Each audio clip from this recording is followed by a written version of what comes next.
জি ভাইয়া, এই মূলার শাক এগুলো ভাজি করবি, আর ট্যাংরা আনছি হ্যাঁ টমেটো দিয়া, আর হলো সিম দিয়া, নতুন সিম বেরোইছে, নতুন সিম দিয়া রান্না করবি। আর লাল শাক কালকে, ঠিক আছে? আচ্ছা ঠিক আছে। তো চলো বন্ধুরা দেখি বড় ভাই কি কি বাজার নিয়ে আসছে, তোমাদেরকে সেটা খুইলা তারপর দেখাবো। তো চলো বন্ধুরা আমরা একে একে বের করে দেখি কি কি বাজার নিয়ে আসলো। এটা তো হইতেছে মূলার শাক, একদম টাটকা, এই বিকেলবেলা ক্ষেত থেকে তুলে আনছে মানুষ, তারপর বাজারে এনে বিক্রি করছে। ওই মূলার শাকটা খাইতে কিন্তু বেশ মজা, আর কালারটা দেখছো কি সুন্দর। এই যে মূলার শাক খাইতে কিন্তু অনেক মজা, আর মূলার শাকটা ডিম দিয়ে ভাজি করলে। আর মাছ নিয়ে আসছে, তো মাছগুলো দেখি কি মাছ।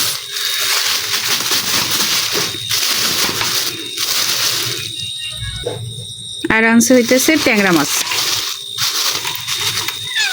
ট্যাংরা মাছগুলো তো বড় বড়, নদীর টাটকা টাটকা একদম ট্যাংরা মাছগুলা।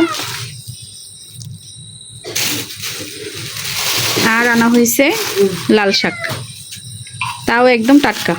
বন্ধুরা অনেকগুলো লাল শাক, তাও একদম টাটকা টাটকা, শীতের কিন্তু নতুন সবজি সিম। তারপর আনা হয়েছে টমেটো। তো ভাইয়া ট্যাংরা মাছ দিয়ে কি কি দিয়ে রান্না করবো? ট্যাংরা মাছ দিয়া আর হলো সিম আর টমেটো, এই দুইটা দিয়া হালকা ঝোল কর। ওটাই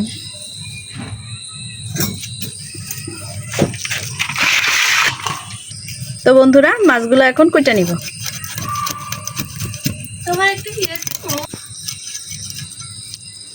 মাছগুলো কিন্তু একদম টাটকা, এই যে কানকোর ভিতরে দেখে কিন্তু বোঝা যাইতেছে।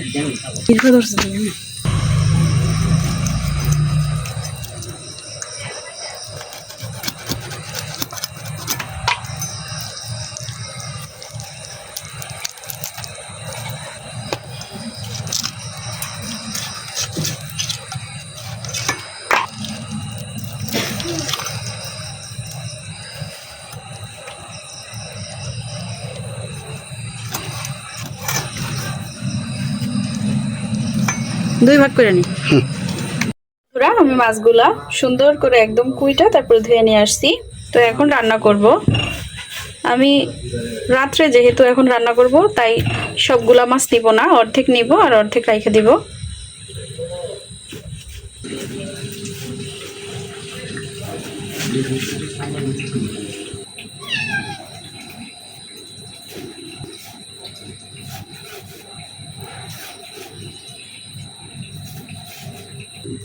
তো বন্ধুরা ট্যাংরা মাছ দিয়ে তারপর সিম দিয়ে রান্না করার জন্য আমি সিমগুলো এখন কাইটা নিতেছি।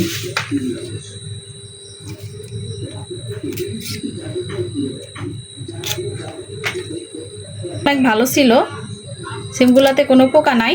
তো সিমগুলো আমার কাটা শেষ, অল্প করেই দিব। তো এখন আমি কাইটা নিতেছি।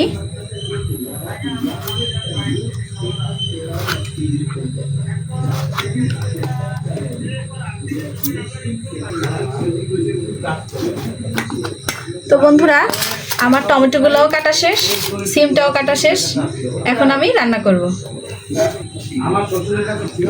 তো বন্ধুরা আমার তরকারিগুলোও কাটা শেষ, টমেটো কাটা নিছি, সিম, মাছ, রসুন, পেঁয়াজ সব কিছুই আমি রেডি করে নিছি। তো চলো বন্ধুরা এখন আমরা রান্নাটা শুরু করে দিই। তো বন্ধুরা বিসমিল্লাহ করে আমি আগুনটা ধরায় দিলাম, পাতিলটা গরম হয়ে গেছে, এখন আমি তেলটা দিয়ে দিব। তো বন্ধুরা রসুন পেঁয়াজগুলোরে আমি এখন ভাইজা নিব।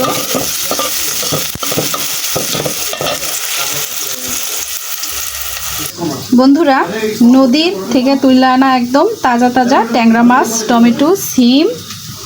বন্ধুরা পেঁয়াজ রসুন কুচিগুলো একদম ভাজা ভাজা হয়ে গেছে, দেখতেই পাইতেছো। এখন অল্প পরিমাণে একটু পানি দিয়ে দিব।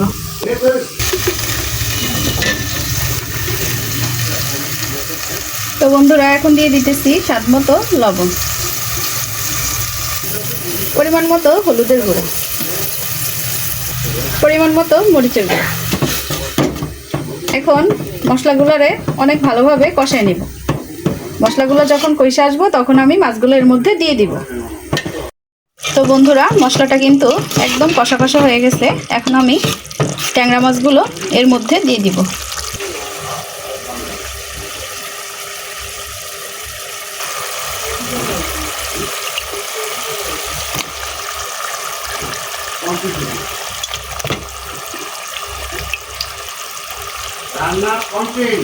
তো মাছগুলো দিয়ে দিলাম, এখন মাছগুলা কষায় নেব।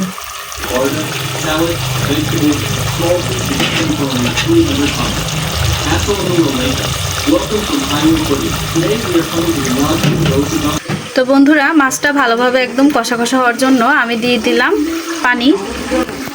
তো এখন আমি ঢাকনা দিয়ে ঢাইকা দিব। তো বন্ধুরা মাছগুলো কষা কষা হয়ে গেছে, মাছগুলো আমি উঠে এনেছি আর সিমগুলো দিয়ে দিছি। এখন টমেটোটা দিব না, টমেটো যেহেতু নরম একটা তরকারি, টমেটোটা দিয়ে সিমের সাথে দিলে টমেটোটা একদম গলে যাবে, এই জন্য দিইনি।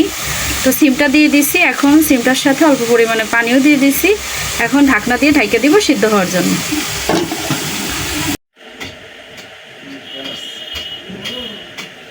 এগুলো দিয়ে দিব।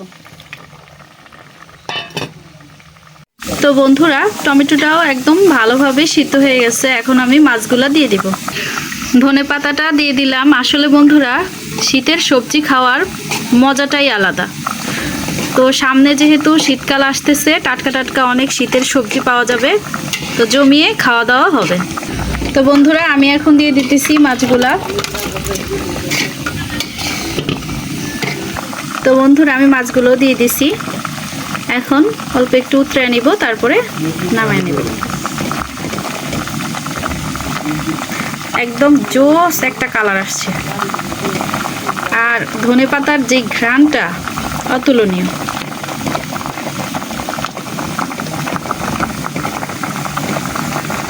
শীতকাল আসলেই একটা মজার সিজন, কারণ এই সিজনে অনেক টাটকা টাটকা শাকসবজি পাওয়া যায়, যা কিন্তু অন্যান্য সিজনে পাওয়া যায় না।